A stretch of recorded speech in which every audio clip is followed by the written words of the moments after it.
semuanya, perkenalkan saya Wauda Amerta Lambelu Jamaluddin, NIM 1822404. Aku Melvin Itra Kencara NIM 1822404. Dan kami dari K2 Tekplat tahun 2026. Dan di sini kami akan mendemonstrasikan platform kami yang bernama Skillswap, sebuah ekosistem multi-sided market mikro untuk lingkungan kampus ITB.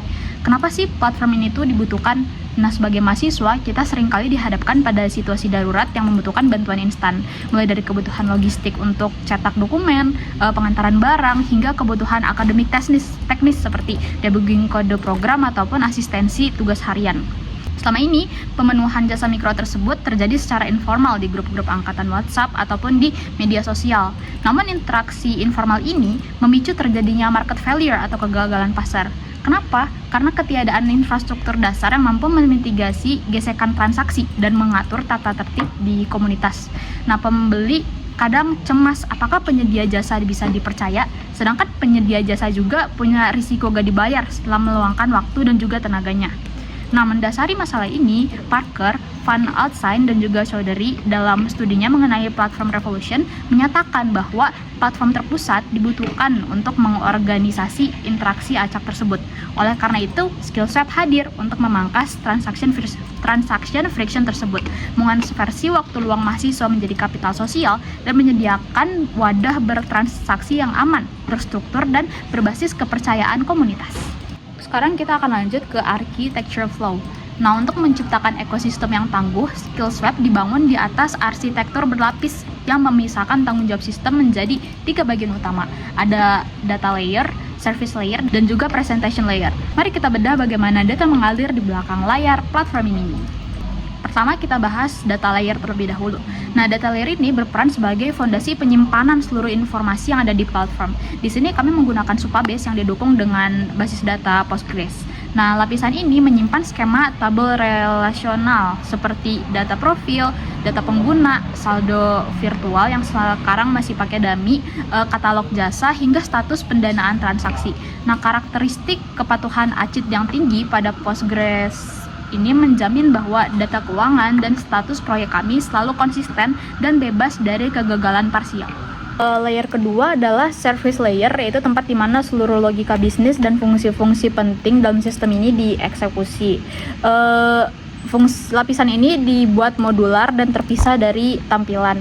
Beberapa fungsi utama yang ada di sistem kita adalah, pertama, ada fungsi autentikasi dan tata kelola.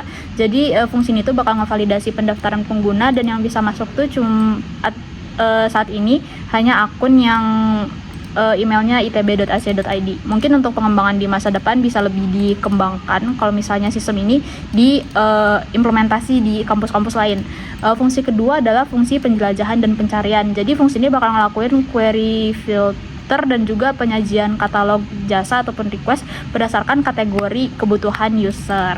Fungsi ketiga adalah fungsi transaksi dompet internal. Jadi di fungsi ini tuh bakal ngekalkulasi logika keuangan, motong variabel saldo requester, nambahin dana di menambahin dana di escrow state, dan juga bakal nerusin saldo ke provider kalau tugasnya tuh sudah dikonfirmasi selesai baik oleh requester maupun oleh provider. Tapi untuk sekarang keuangan saldo yang dipakai di sistem ini merupakan saldo dummy karena membutuhkan waktu kalau misalnya kita beneran mau pakai sistem keuangan yang asli. Mungkin untuk pengembangan ke depan bisa diimplementasi. Dan fungsi terakhir adalah fungsi resolusi konflik otomatis. Jadi fungsi ini tuh bakal nanganin logika refund saldo otomatis kalau pembatalannya dilakuin sebelum provider ngelakuin task, ataupun ketika provider udah ngelakuin task. Jadi kalau kasusnya kayak gitu, misalnya provider dan requester udah bayar jasa dan provider ini udah nge-ACC bakal ngelakuin task tersebut, tapi di tengah perjalanan providernya tiba-tiba gak bisa ngelakuin task tersebut karena alasan tertentu. Nah, kalau misalnya requester mau nge-refund, dia harus butuh persetujuan bersama antara pihak provider dan juga pihak requester. Fungsi ini juga bakal nampung algoritma timer yang otomatis nyairin dana escrow setelah batas waktu selama 7 hari apabila salah satu pihak melakukan ghosting. Layer terakhir yang akan kita bahas adalah presentation layer. yaitu aplikasi web dinamis yang berbasis React yang bisa langsung diakses oleh pengguna. Dengan pemisahan ini, antarmuka tidak memiliki hak manipulasi database secara langsung. Antarmuka hanya bertugas untuk mengirimkan trigger request ke service layer dan menampilkan hasilnya secara real time ke user. Oke, nah kita lanjut ke governance alias aturan main dari sistem Skills Web. Jadi governance ini tuh membahas kayak apa sih yang menjaga keamanan dari ekosistem Skills Web itu sendiri. Jadi yang pertama tuh ada dari pengaturan akses. Nah dari pengaturan akses sendiri pertama-tama yang pastinya ada 2 state dulu. Jadi ada yang sebagai guest alias belum login, ada juga yang sudah login. Nah kalau misalnya dia belum login sama sekali, dia bakal cuma bisa lihat homepage-nya aja dari Skills Web. Jadi dia nggak bisa mengakses hal-hal yang ada di Skills Web. Nah baru kalau misalnya dia udah login, dia baru bisa mengakses fitur-fitur lain dari Skills Web seperti menggunakan service ataupun mengajukan request. Hal ini dilakukan agar hanya user-user terpercaya yang dapat mengakses fitur-fitur dari Skills Web. Nah kita lanjut ke proses loginnya itu sendiri. Nah kita tuh sistem kredensialnya seperti yang udah dimention sebelumnya, kita tuh menggunakan domain. Jadi kalau kita kan khususnya untuk ekosistem ITB aja nih, jadi kita menggunakan domain ITB untuk memverifikasi email yang digunakan untuk login. Nah kemudian kita lanjut ke keamanan selanjutnya dari validasi input data. Nah dari validasi input datanya kita ada dari 2 sisi, yaitu yang front end, dimana kalau misalnya front end ketika terdapat data yang misalnya belum diisi ataupun data yang tipenya salah untuk kolom tertentu, maka dia akan langsung menunjukkan bahwa kalau ada input yang kurang ataupun input yang salah. Kemudian kalau misalnya dari sisi tipe database-nya pun juga ada dari backend-nya, jadi dia akan ada pengecekan kalau misalnya ini tuh salah tipe datanya. Nah kemudian kita ke hak milik data alias kita menggunakan RLS atau Row Level Security di Supabase-nya. Ini tuh buat apa? Ini tuh buat menjaga keamanan dari data-data tabel penting seperti profil ataupun juga seperti data saldo gitu kan ya. Jadi supaya user yang satu tuh tidak bisa melihat ataupun mengubah pesanan ataupun pengerjaan order dari user yang lain. Nah, jadi di sini kita akan masuk ke tahap demo. Jadi ini untuk homepage-nya sendiri. Kalau misalnya user belum login, user akan disambut dengan hero page. Ada statistik about penggunaan website juga yang saat sekarang masih pakai data dummy, fitur-fitur yang ada di websitenya, testimonials, final CTA, dan juga ada footer. Coba sekarang kita langsung lihat halaman login. Jadi ini loginnya seperti ini. Coba kita coba login pakai email non itu ya.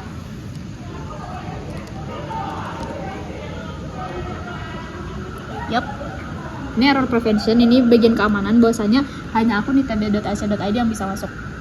Coba kita lihat halaman daftar ya. Jadi untuk ketika daftar, user dibutuhkan informasi mengenai nama, email mahasiswa, dan juga password. Tapi karena saya sudah punya akun, saya akan masuk saja. Yeay, jadi begini tampilannya. Yeay, jadi di sini teman saya sudah, jadi di sini teman saya juga sudah login di akunnya. Oke, Marvin jadi bisa diceritakan? kita pakai 2 akun karena kita mau menunjukkan dinamika antara interaksi dari provider dan juga requester. Jadi contoh aja nih, aku jadi requester, Wait, jadi ini halaman penyedia jasa yang disediakan ya. Jadi kalau misalnya orang nge-provide jasa, cards-cardsnya bakal muncul di sini. Meanwhile, kalau orang mau nyari jasa yang spesifik, bisa di halaman request. Yes. Nah kalau masih kosong, tapi nanti kita bisa contohin bikin gitu ya. Yes. Terus kita punya juga dashboard, jadi dashboardnya dibagi 2, yaitu penyedia jasa dan juga pencarian jasa. Ya nanti bakal kita tunjukin lebih lanjut. Kemudian terakhir di navigatornya kita punya notification yang isinya notification. Mungkin bisa tunjukin ke profil juga. Dan juga ada saldo ya di sini. Ini saldonya masih pakai dummy. Nah ini isi profilnya ada nama, ada email, ada rating yang dipakai, ada juga service-service yang ditawarkan, sekaligus ulasan dan juga service. Ini simpan. Langsung lanjut saja mungkin. Contoh aja. Nah, kita mau tunjukin interaksi kayak pertukaran nilai dalam website ini. Kita contoh, aku tuh mau Mobile Legends aku ranknya naik nih. Terus aku lihat, wow ternyata Amerta memberikan jasa itu. Nah, gini ada card detail dari jasanya. Jadi ada jasanya, ada deskripsinya, ada harganya, dan juga ada durasi pengerjaannya. Terus kalau misalnya udah pernah dikerjain pun juga bakal muncul ratingnya. Oke, kita coba pesan aja lah ya. Nah, jadi kalau pesan bakal ada muncul konfirmasi dialog sebagai error prevention juga. Nah, kalau kita ya pesan, kita bakal diarahkan ke halaman pembayaran. Nah, halaman pembayarannya obviously dia bakal mengurangi dari saldo yang kita punya dengan biaya dari jasanya. Misal nih kita bayar 500.000. Nah, udah kebayar nih. Mungkin bisa coba hubungi provider dulu. Nah, kalau hubungi provider dia bakal ngarahin kita ke WA dan ini nomornya si Amer. Oke, kita coba lihat dashboard. Nah, ini juga udah berkurang ya saldonya karena tadi dipakai buat membayar. Terus kita juga lihat nih service yang kita pakai. Nah, service yang kita pakai udah muncul nih di dashboard. Nah, kita tuh menunggu provider karena providernya perlu mengerjakan dulu dong pastinya. Nah, jadi dia dari providernya pun akan memberikan konfirmasi kalau udah selesai. Coba kita lanjut ke akun si Amer. Jadi di sini aku yang jadi provider ya. Aku bakal langsung di notifikasi juga langsung masuk harusnya. Ya, yes. Tuh, langsung masuk ada pesanan masuk. Tapi sebenarnya saldonya tuh gak bakal langsung masuk ke akun sini. Dia bakal disimpan dulu di escrow state. Nanti kalau misalnya kedua pihak dari provider dan requester udah nge-ACC kalau prosesnya ini udah berhasil, maka dana di escrow bakal diterusin ke provider. Sekarang kita lihat dashboard saya. Dashboard penyedia jasa. Kita lihat pesanan yang masuk. Dan di sini ada pesanan dari Melvin. Misalnya aku tandain nih, aku udah nge-imoin akunnya Melvin. Oh ya, untuk komunikasi yang terjadi antara requester dan provider ini terjadinya di luar web aplikasi, terjadinya di WhatsApp karena ya kita mikirnya orang-orang bakal lebih sering buka WhatsApp daripada buka web ini. Saya aku tandai selesai. Nah, jadi dia perlu review dulu. Jadi saldonya gak langsung masuk ke sini. Sekarang kita lihat akunnya Melvin. Nah, kita lanjut ya, kita lihat lagi di service. Nah, ternyata udah selesai nih, udah ditandain selesai oleh Amer ya. Udah kita tandain selesai aja kali ya. Sip, okay. Nah kalau misalnya nanti bakal selesai dan juga kita bisa kasih ulasan. Nah, coba kita refresh. Yap, dan saldonya nambah. Jadi ini adalah proses yang disebut dengan atomicity ya kalau di MBD. Mungkin Melvin bisa coba ngasih ulasan. Nah, kita bisa kasih ulasan, misal contoh.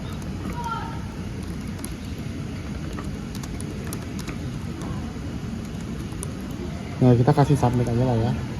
Yes. Sip, beres, udah diulas. Dan untuk ulasannya kita bisa lihat di profil harusnya, di ulasan terbaru. Yes, masuk. Sekarang mungkin kita ngedemoin dia nge-request kali ya. Boleh, kita contoh dia bikin request nih ya. Kita tambah request.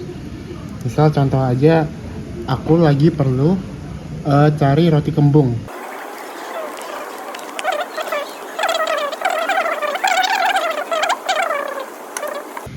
Nah, kita tambah nih requestnya. Nah, dia bakal muncul card baru di sini. Oke, sekarang kita masuk ke dashboard sini. Kalau misalnya di request harusnya di refresh harusnya requestan dari Melvin masuk. Dan just say di sini aku mau ngerjain requestannya Melvin. Nah, harusnya di dashboard penyedia jasa di mana ya? Yang di sini request dikerjakan bakal masuk. Tapi sebelum aku ngerjain requestannya harusnya Melvin bayar dulu. Nah, ini kan udah muncul nih, sebenarnya di notif ada sih, nanti kita tunjukin aja gampang itu. Nah, kita udah muncul nih, ternyata udah demo ambil, berarti kita harus bayar sekarang. Kita bayar. Nah, ini masih sama caranya, nanti kita bayar. Sip, kita bisa lihat dashboard lagi dengan saldo yang udah berkurang. Nah, ini bakal dikerjakan oleh Amer dulu. Oke, sekarang kita refresh.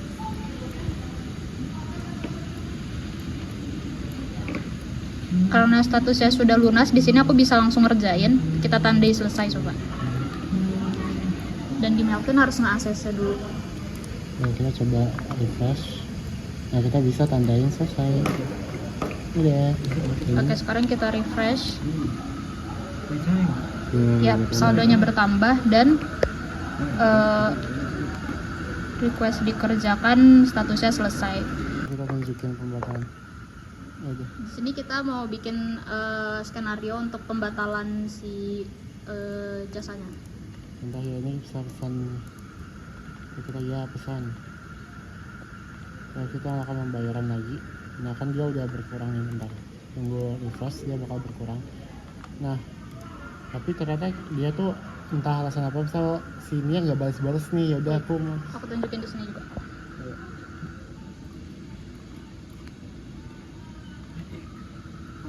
Ada pesanan masuk. Coba kamu batalin. Ya, aku batalin ya. Ini misal providernya nggak ngejawab nih, terus kita batalkan pesanan. Nah, nanti kita coba refresh lagi. Nanti Nah, dia bakal balik lagi dan saldonya bakal refund. Dan kalau kita refresh di sini, bakal statusnya dibatalkan oleh klien.